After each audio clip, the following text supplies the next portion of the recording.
नमस्कार दोस्तों। नए सत्र में नए क्लेवर के साथ नए रूप में विषय को प्रस्तुत करने के लिए मैं एक बार फिर आपके सामने हाजिर हूँ।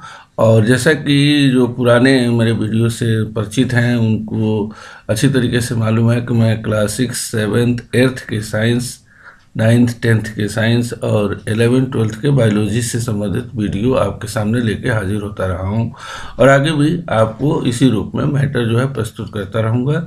आपका सहयोग जो मिला उसका मैं बहुत बड़ा आभारी हूँ और आगे भी आपके सहयोग की आकांक्षा रखते हुए मैं इस सत्र का पहला वीडियो क्लास 8th के लिए लेकर के हाजिर हुआ हूँ। और जाहिर सी बात है कि कुछ खास बातें हैं जो आप पहले से जानते हैं और दोबारा एक बार मैं आपको बताना चाहता हूँ कि वीडियो में आपके जो साइंस से रिलेटेड जो मैटर होते हैं वो होते हैं एनसीईआरटी के एक्सरसाइज क्वेश्चंस होते हैं। इस बार मैंने कुछ एडिशनल क्वेश्चंस भी ऐड करने का कोशिश किया है, तो प्रयास जैसे जैसे आगे बढ़ेगा आपके लिए ये वीडियो और भी अच्छे होते जाएंगे, इसलिए आपके सुझाव हम आमंत्रित करते हैं, उनका स्वागत करते हैं। तो बिना संकोच आप ज़रूर हमें अपनी राय से अवगत कराते रहें। तो स्टार्ट करते हैं। पहला चैप्टर है क्रॉप प्रोडक्शन एंड मैनेजमेंट, जो क्लास 8th के साइंस के बच्चों के लिए है, सीबीएसई बोर्ड के लिए स्पेशली। और इसमें जो है जो पहला टॉपिक है इसमें क्रॉप एंड इट्स टाइप। हम बहुत सारा कई तरह के पौधे हम देखते हैं। अगर हम अब डायग्राम को आप देखें यहाँ पे जो आपके लिए लाए हैं, इसमें देखिए जो एक डायग्राम एक ही तरह के पौधे का ग्रुप है, यहाँ पर एक ही तरह के पौधे का ग्रुप है। मतलब क्रॉप क्या है? एक ही तरह के पौधे का जो ग्रुप होता है उसको हम क्रॉप कहते हैं। क्रॉप तो इसको डिफाइन कैसे करेंगे? अगर डिफाइन करें हम देखें इसको तो जो है देखिए क्या है क्रॉप? क्या है? ग्रुप ऑफ प्लांट है, यानी प्लांट ऑफ सेम काइंड। यानी जो प्लांट होंगे वो क्या होंगे? सेम काइंड के होंगे और एक ही जगह पे लार्ज लेवल पे अगर इनको ग्रो किया जाता है तो इसको हम लोग क्रॉप कहते हैं। यानी वेरी शॉर्ट में हम कह सकते हैं कि plant of same kind which are grown at a place on large scale, तो उसको हम क्रॉप कहेंगे। एक दो पौधे को उगा देने से हम क्रॉप नहीं कहेंगे, एटलीस्ट वहाँ ग्रुप होना चाहिए। दूसरी चीज, इंडिया में जो क्रॉपिंग पैटर्न है वो टोटल अगर देखा जाए तो क्रॉपिंग पैटर्न 3 तरह का होता है, लेकिन इंडिया में 2 तरीके का मुख्य क्रॉपिंग पैटर्न है। कौन कौन है? एक रबी और दूसरा कौन सा क्रॉप है? खरीफ। एक तीसरी होती है जायद, जिसमें वेजिटेबल्स और फ्रूट्स वगैरह कुछ उगाए जाते हैं। लेकिन जो मेन क्रॉप क्या है? रबी क्रॉप है और खरीफ क्रॉप है। ये बहुत इंपॉर्टेंट टॉपिक है कि जो टाइप्स ऑफ क्रॉप हैं उनके एग्जाम्पल्स को याद करना, क्योंकि केवल आपके अर्थ के लिए नहीं, आपको कॉम्पिटेटिव एग्जाम जब आगे जाएंगे ना तो भी आपको आपसे ये पूछा जाएगा कि give 2 examples of rabi crop. तो यहाँ पे देखिए रबी क्रॉप क्या है, आपको इसमें जानना क्या है? ये जानना है कि ये किस सीजन में ग्रो किए जाते हैं और कुछ एग्जाम्पल्स, ये 2 इंपॉर्टेंट पॉइंट है। तो अब देखिए अक्टूबर से मार्च, यानी अक्टूबर में इसकी बुआई शुरू होती है ऐसे क्रॉप की और मार्च में इसको काट लिया जाता है। तो ऐसे क्रॉप को जो अक्टूबर से मार्च के मंथ में ग्रो किए जाते हैं, जो कि पर्टिकुलरली विंटर सीजन होता है, तो उसको हम लोग रबी क्रॉप कहते हैं। यानी रबी क्रॉप क्या होता है? विंटर सीजन में ग्रो होता है। दूसरी बात, मंथ क्या याद रखेंगे? अक्टूबर टू मार्च। और सबसे ज़्यादा इंपॉर्टेंट क्या है? एग्जाम्पल। तो इसके एग्जाम्पल है व्हीट, ग्राम, पी, मस्टर्ड, लैंसिन। अब इसको ऐसे कोरिलेट कीजिए कि जाड़े के महीने में कौन कौन से क्रॉप ज़्यादातर ग्रो किए जाते हैं, तो आपको अच्छी तरीके से याद हो जाएगा। दूसरा देखेंगे हम खरीफ क्रॉप देखें, तो खरीफ क्रॉप अब जैसे ये जून टू सितंबर है और वो क्या था? अक्टूबर तक था, तो सितंबर से ये जून में ग्रो होती है और सितंबर में काट ली जाती है। ये विंटर में समर में जनरली ग्रो की जाती है। इसके एग्जाम्पल क्या है? पैडी है, मेज है, कॉटन है, ग्राउंडनट है। ये जनरली कब ग्रो किए जाते हैं? समर में ये ग्रो किए जाते हैं। और पहले वाला क्या था? वो हम लोगों ने देखा था कि वो विंटर में ग्रो होते हैं। इसके एग्जाम्पल जैसे आप इसको ध्यान से देखें, राइस, ये मेज और ये कॉटन, ये इंपॉर्टेंट खरीफ क्रॉप के अंदर आते हैं। इसके अलावा अगर देखिए एग्रीकल्चरल प्रैक्टिसेस, ये चैप्टर जो है एग्रीकल्चरल प्रैक्टिसेस के ऊपर डिफरेंट एस्पेक्ट को डील किया जा रहा है इसमें। तो कौन कौन से ऐसे प्रैक्टिसेस, पहले तो हमें जानना होगा कि एग्रीकल्चरल प्रैक्टिसेस क्या है। तो देखिए एग्रीकल्चर में फील्ड को प्रिपेयर करने से लेके उसमें फसल को ग्रो करना, उसको प्रोटेक्ट करना, फिर उसको कट करना, हार्वेस्टिंग करना, फिर उससे जो ग्रेन्स या जो भी मेन प्रोडक्ट होते हैं उनको कैसे स्टोर करना है, इसके ये सारी प्रैक्टिसेस जो है एग्रीकल्चर प्रैक्टिस में आ जाती है। यानी एग्रीकल्चर प्रैक्टिस को हम डिफाइन कैसे करेंगे? अगर हम डिफिनेशन देखें तो the activity perform by farmers over a period of time to cultivate crop in agricultural field is called agricultural task या agricultural practices। बहुत शॉर्ट में आप याद रख सकते हैं कि एक फार्मर एग्रीकल्चर के पर्पज से, मतलब जो है अपने क्रॉप को फील्ड में उगाने से लेके प्रिपेयर करना, सॉइल प्रिपेयर करने से लेके और उसकी स्टोरेज तक जितनी प्रैक्टिसेस अडॉप्ट करता है, उस सबको हम लोग एग्रीकल्चरल प्रैक्टिसेस कहते हैं। जैसे preparation of soil, sowing, addition of manure and fertiliser, irrigation, protection, harvesting and storage. ये मेन जो है वो क्या है? एग्रीकल्चरल प्रैक्टिसेस है। अब एक एक करके इसको हम लोग देखेंगे। सबसे पहले प्रिपरेशन ऑफ सॉइल। देखिए, सॉइल को विदाउट प्रिपेयर किए हुए उसके अंदर सीड आप अगर डालते हैं तो आपको जो प्रोडक्शन है वो अच्छी नहीं मिलेगी। तो सॉइल को प्रिपेयर करेंगे। सॉइल को प्रिपेयर करने में 3 स्टेप्स आते हैं। सबसे पहले क्या करेंगे? जो फील्ड होगा उसकी प्लॉइंग करेंगे, उसके बाद उसकी लेवलिंग मतलब उसके अंदर, अब ये तीनों का अलग अलग एक्सप्लेन करेंगे। पहले स्टेप आप देख लीजिए। पहला स्टेप क्या है? प्लॉइंग, ठीक है। प्लॉइंग के बाद से दूसरा स्टेप क्या है? लेवलिंग, उसके बाद से मैन्योरिंग। अब प्लॉइंग में क्या किया जाता है? यहाँ पर आप डायग्राम आप देख रहे हैं, ये प्लाऊ है, यानी हल जिसको हम कहते हैं, हल, ठीक है। आपको याद होगा महाभारत में जो बलराम थे उनका ये बहुत इंपॉर्टेंट हथियार था, और हमारे एग्रीकल्चर जो फार्मर्स हैं उनका भी बहुत बड़ा इंपॉर्टेंट है। लेकिन अब ये देखेंगे कि ये जो हल है ये बैलों के द्वारा खींचा जाता था, जो कि आजकल ये ट्रेडिशन में कम हो गया, उनकी जगह पर ट्रैक्टर्स ले लिए हैं। लेकिन हमको जानना होगा कि ये होते क्या थे। प्लाऊ में देखिए ये बड़ी सी सॉफ्ट होती थी, और ये मेन चीज़ हल, यहाँ ये वाला पोर्शन लोहे का बना होता था। तो वो जो अर्थ होता है, सॉइल होता है, उसको वो खोदने का काम करता है। यानी प्लॉइंग क्या है? Process of turning and loosening of the soil. Main चीज़ क्या है? प्लाऊ का पर्पज क्या है? टर्न करना सॉइल को और लूज बना देना। अब यहाँ पर एक चीज़ इम्पोर्टेंट है कि ये हम टर्निंग और लूजनिंग ऐसा क्यों करते हैं? सॉइल को हम एरेटेड बनाते हैं। देखिए, लूज, जब सॉइल के पार्टिकल एक दूसरे से थोड़ा सा लूज हो जाएंगे, दूर होंगे, दूर में एयर जो है इन हो जाएंगे, and air is very important for the growth of plant. Root को क्या मिलनी चाहिए? ऑक्सीजन मिलनी चाहिए। अब कब मिलेगा?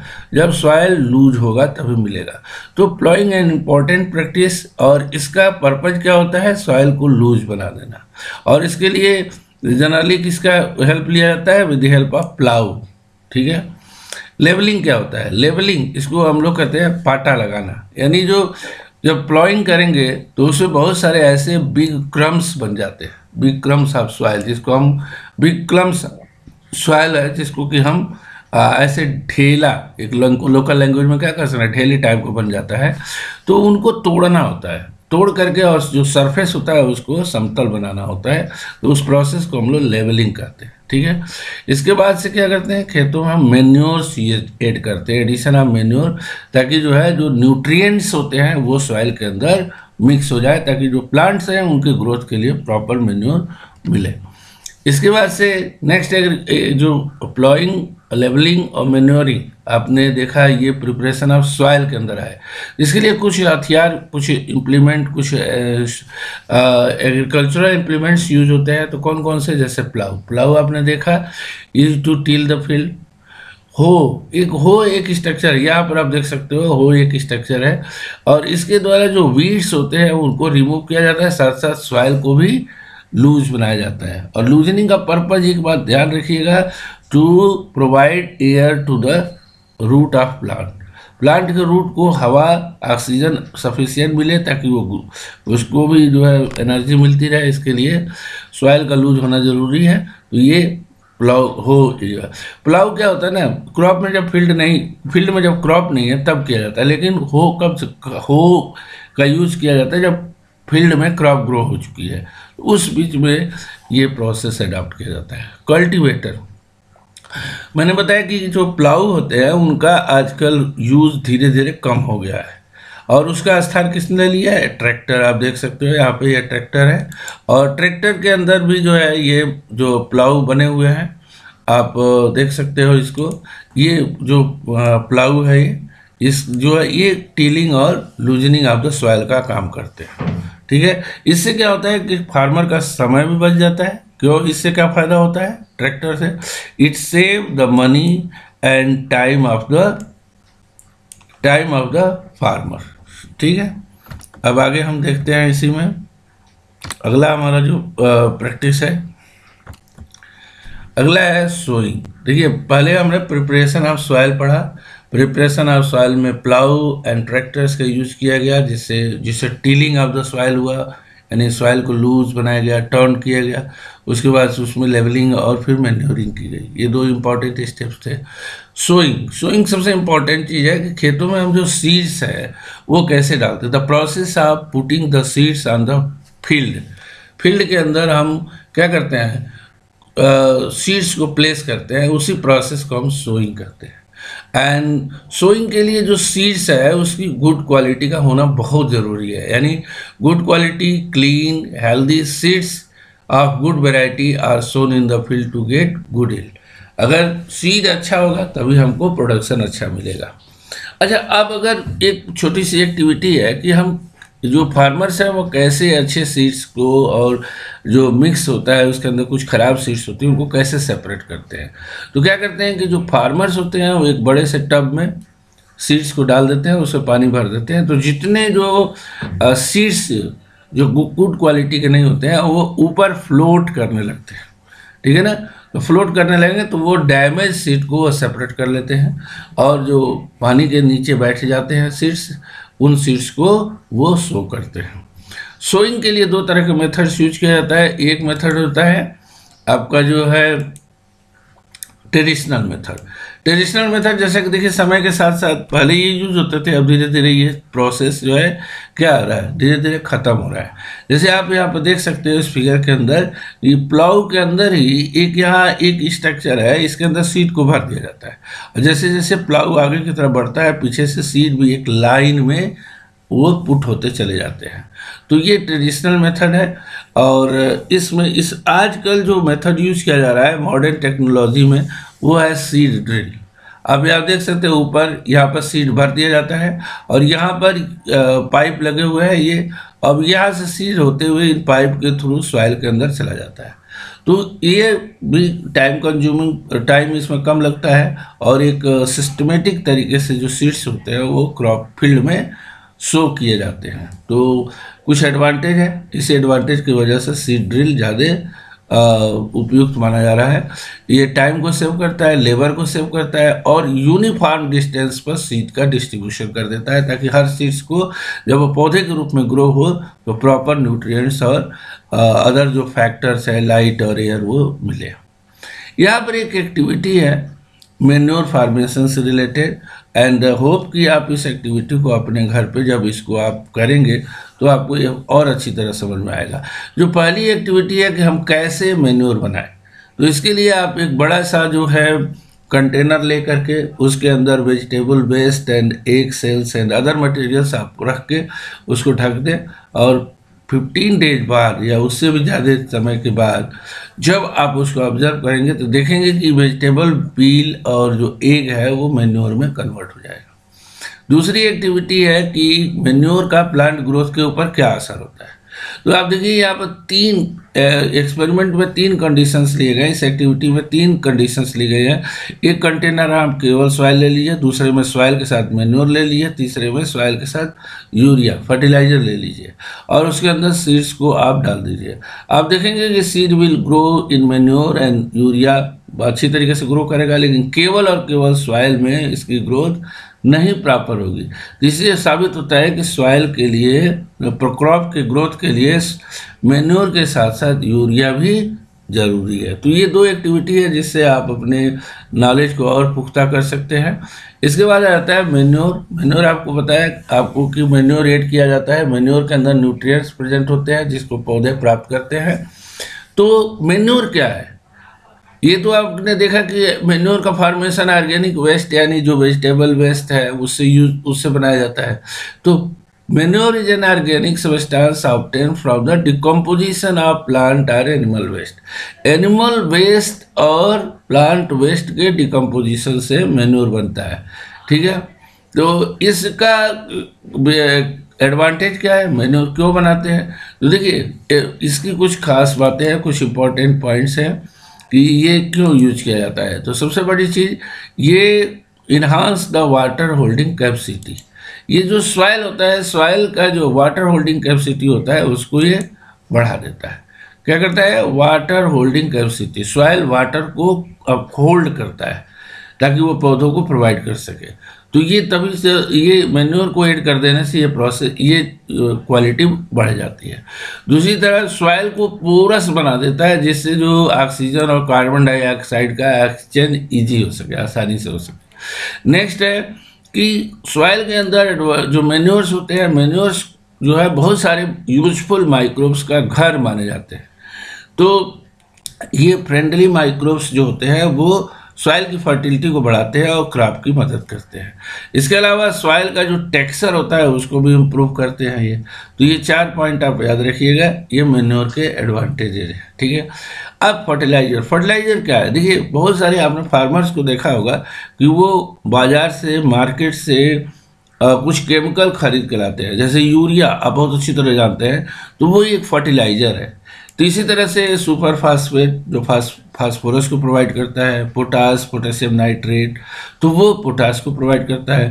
तो 3 इंपॉर्टेंट न्यूट्रिएंट, नाइट्रोजन, फास्फोरस और पोटास, जो पौधों के लिए बहुत ज़रूरी होता है, इनके जो है वो केमिकल्स भी अवेलेबल होते हैं मार्केट में। इनको हम लोग फर्टिलाइजर्स कहते हैं। यानी फर्टिलाइजर्स क्या होते हैं? ये एक तरह के ऐसे केमिकल्स होते हैं जिनका फॉर्मेशन फैक्ट्रीज में होता है और ये न्यूट्रिएंट रिच होते हैं। यानी मैन्योर की तुलना में इनकी कम मात्रा ही ज़्यादा से ज़्यादा न्यूट्रिएंट प्रोवाइड कर देती है, ठीक है।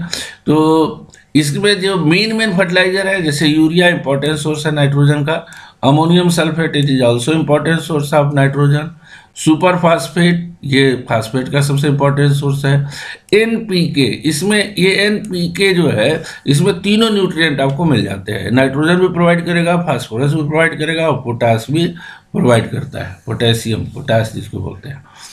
लेकिन एक चीज़ है, फर्टिलाइज़र का ज़्यादा से ज़्यादा यूज करने से पॉल्यूशन बढ़ता है, इसलिए फर्टिलाइज़र का यूज आजकल थोड़ा सा अवॉइड किया जाता है, कहा जाता है कम से कम यूज किया जाए, क्योंकि ये सॉइल पॉल्यूशन क्रिएट करते हैं और सॉइल को इनफर्टाइल बना देते हैं, तो उसकी फर्टिलिटी को कम कर देते हैं।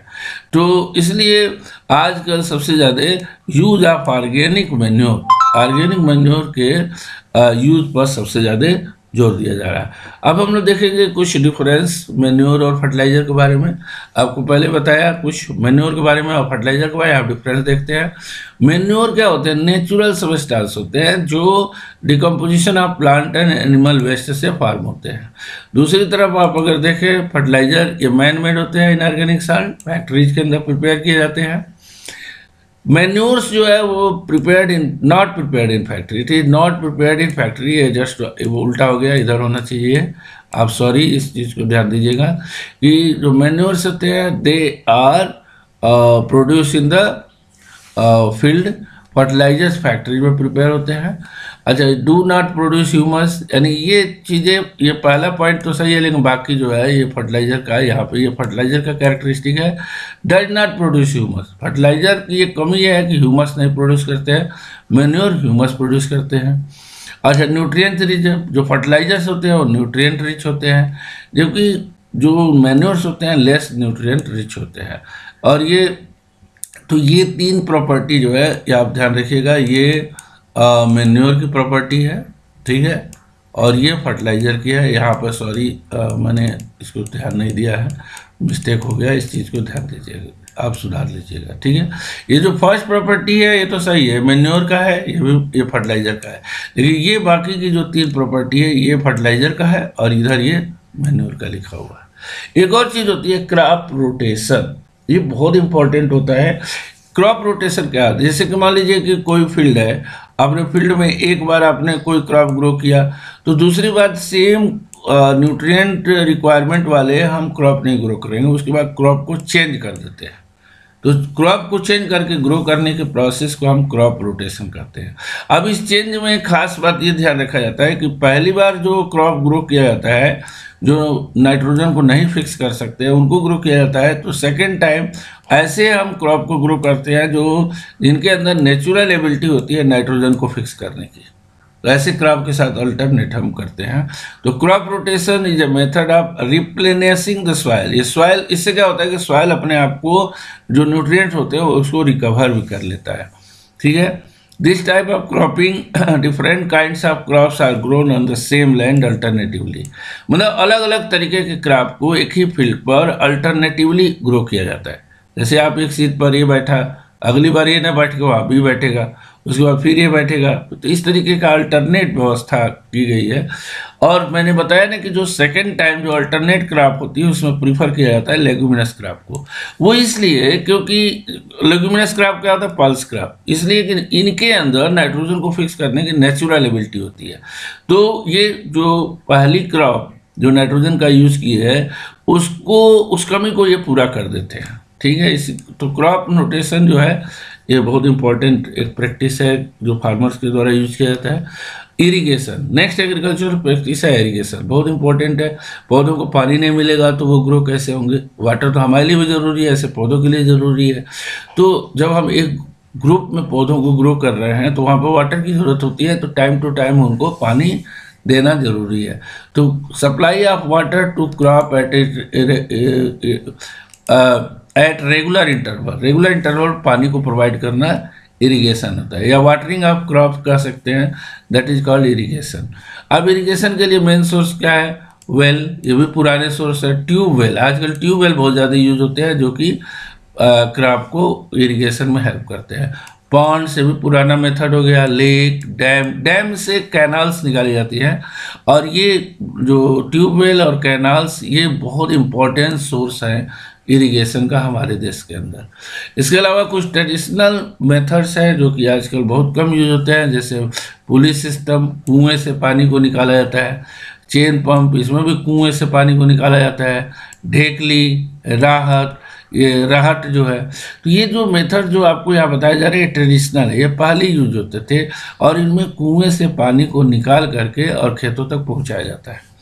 नाउअडेज आजकल पंप का बहुत ज़्यादा यूज हो रहा है, यानी पंप का यूज करके ट्यूबवेल जिसको हम कहते हैं, जो ग्राउंड वाटर है उसको बाहर निकाल करके और सॉइल को और क्रॉप को इरिगेट किया जाता है। मॉडर्न मेथड जो यूज किए गए हैं जिसमें वाटर का कम से कम वेस्टेज होता है, इसमें दो मेथड बहुत इंपॉर्टेंट है, आप ये ध्यान रखिएगा। ये बहुत इंपॉर्टेंट मेथड्स हैं, इनको तो आप अक्सर पूछा जाता है एग्जाम में। पहला है स्प्रिंकलर सिस्टम। आप इस सिस्टम को देखिए, इसके अंदर एक पाइप पूरे फील्ड के अंदर फैली हुई है, और जगह जगह पर यहाँ पर ये देखिए प्लेस पे यहाँ पे नॉब्स लगे हुए हैं, और इनसे पानी निकल करके पूरे खेत में फैलता है। इसी में वाटर का वेस्टेज नहीं होता है, पौधे को जितना पानी चाहिए वो उतना मिलता रहता है। ठीक है, तो ये यूजफुल मेथड है। जैसे लान में, खास तौर से जो लान में घास उगाते हैं, तो लान में जो है हम इस मेथड का यूज कर सकते हैं। इसके अलावा जो कॉफ़ी प्लांट ग्रो करते हैं साउथ या अदर जो इंडिया के अदर पार्ट में जहाँ पर कॉफ़ी प्लांट भी ग्रो किया जाता है, उनको भी इरिगेशन इसी तरह से किया जाता है। और बहुत सारे क्रॉप्स हैं जिनमें स्प्रिंकलर मेथड का यूज किया जाता है। दूसरा है ड्रिप सिस्टम। इस सिस्टम में आप देखिए ये पौधे के जड़ों तक पानी पहुंचाने की कोशिश की जाती है। इसमें इससे भी कम वेस्टेज होता है, यानी एक पाइप के द्वारा जो है वो पूरे फील्ड में पाइप बिछा दी जाती है, और हर पौधे के रूट के पास ये वाटर जो है प्रोवाइड करता है। तो इसमें जो है in this system the water fall drop by drop directly near to the root of plant, so it is called drip irrigation system. It is best for watering fruit plant, garden and tree. तो ये कुछ agricultural practices इस video में cover किया है मैंने। बाकी के टॉपिक के लिए एनसीईआरटी एक्सरसाइज क्वेश्चन के लिए आपको मेरा सेकंड वीडियो देखना होगा। इसके साथ साथ एक चीज़ और मैं बता दूं कि इसके जो है आपको ब्रीफ डिस्क्रिप्शन आपको मिल जाएंगे। इसमें जो डिस्क्रिप्शन में आप जा कर के इसको आप देख सकते हैं। तो आपको कैसा लगा ज़रूर बताइएगा।